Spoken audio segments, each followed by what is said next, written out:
Hey everyone, and welcome back to some more esports talk. My name is Hunter and thank you for tuning in. It feels like every other week we have a situation, some allegations come out about an organization, a business, or a Twitch streamer who is facing, yes, again, allegations in their community. Today we're talking about Arcadum, that is a D&D, or mostly known for his D&D and VR streams, where he is a dungeon master. He's had a lot of different servers, been around in the community for quite a while, and is a Twitch partner. He does have quite the following on both Twitch and Twitter, but now it seems as if many different situations have come to light as 21 different individuals in the space have come forward with their own stories about Arcadum at the same time, following his manipulation and kind of sexual interactions with them. There's a super helpful mega thread on LSF for anyone who wants to go and look at all these links. I will link that below so that you can find it and look at all the evidence yourself. I won't have time to go through every single story on this video, but I am going to highlight just a few, as well as just sporadically look at some of the other ones. First up, we're looking at Kelly, who introduces the reason why all of this is happening to begin with.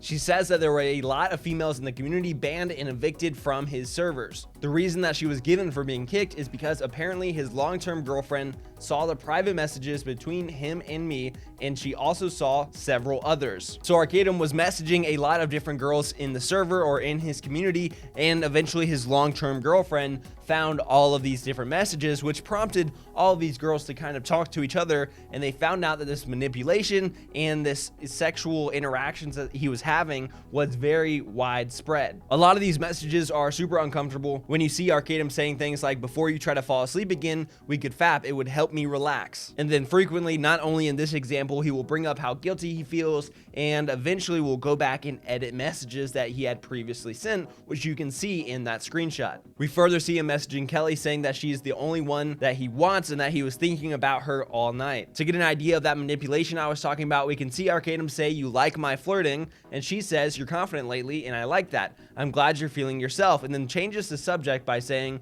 "When's your vacation again?" He continues to push down that rabbit hole saying, "So you don't like me flirting with you. It starts tomorrow." Well, you didn't really return it and seem to be avoiding it, so I was just asking. And it seems like you're trying to change the subject. You said I was confident and you like that. And again, Arcadum talking about how when he just woke up, that he was hard as a rock and currently considering fapping myself. And even just that one story in itself, I feel like is enough to understand the situation where you see these sexual advances that he's making and constantly asking for, as well as asking for this attention. And whenever someone like Kelly or whoever is involved in the story kind of tries to shy away from that or change the direction of the conversation, he just keeps pushing back down that. I won't read through all this, but she continues to say that he would randomly ask for a sexual release from her and talk about how he was having a bad day and that he needed to feel better. He goes on to get angry at her when he finds out personal information and that she is interacting with other people in her life, and that he goes behind her back to confront guys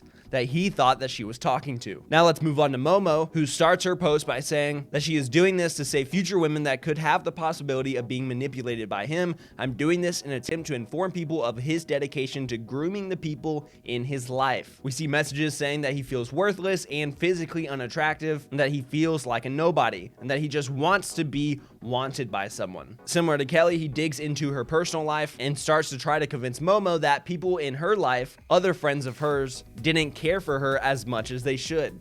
We also see messages where he gets upset when Momo didn't tell him exactly what she was doing, where it's just this really uncomfortable evidence that he is getting upset over not having control like he wants to. Now, many of these stories also include evidence of him going back through and editing messages at a later point, which goes to show that his girlfriend most likely found all of these messages and he went back and changed some of the ones that were a little bit too sexual or were speaking against his girlfriend. More and more stories came out of him interacting with females on VR chat or in different messages or servers, calling them special and saying how much he loved them and how badly he wanted them. The editing of messages continues, the manipulation continues, and we constantly see how Arcadum continued to try to manipulate many different females in his servers by guilting them and saying that he feels upset or that he feels bad or unattractive, this, that, and the other. And I know I've read a lot of different things already, but let me just read one more to give you guys kind of what I consider the full picture of what's going on, because I feel like it's easy to sit here and say, well, why didn't they just stop talking to him?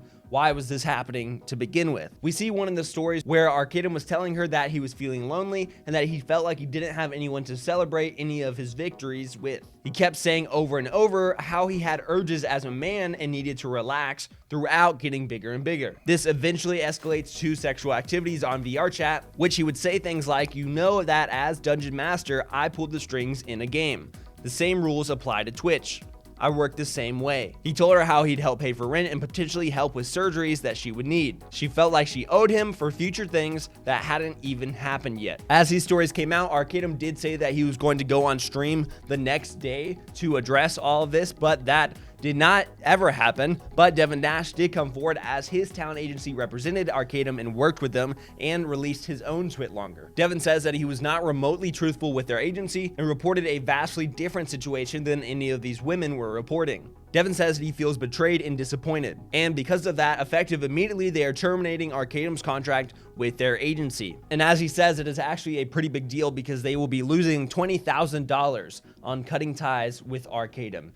I know that was a lot of information. I will leave that link down below so you can look at all of it. There is plenty of proof, plenty of screenshots to support everything, evidence that he is editing the different messages, and of course we will await his response. But I imagine at this point there's likely lawyers involved and he probably will not be able to make such an informal response as he had initially planned to. Well, we will continue to cover these situations because it is important to bring light to stuff like this. Until next time, guys, be safe, be smart, behave, and I'll catch you later.